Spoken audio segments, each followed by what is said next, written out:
Electric के मसाइल को दूर करना होगा, अरबाब इख्तियार को मुदाखलत करनी चाहिए। साबिक सदर Karachi chamber of commerce Zubair Motiwala की बोल न्यूज़ के प्रोग्राम व्यापार में गुफ्तगू।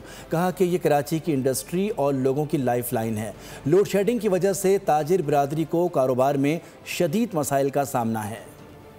प्रॉब्लम्स हैं, उनको रिजॉल्व करना चाहिए। जो अरबाब इख्तियार हैं उनको भी इंटरवेंशन करके इन तमाम चीज़ों को ठीक करना चाहिए, क्योंकि कराची की इंडस्ट्री का, कराची के लोगों का ये लाइफ लाइन है।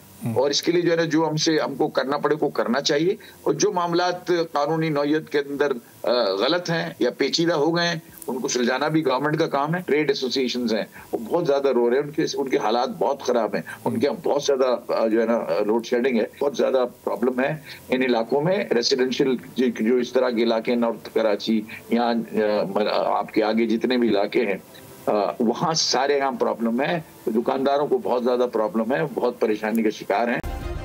सब्सक्राइब करें और बेल दबाएं ताकि कोई खबर रह न जाए।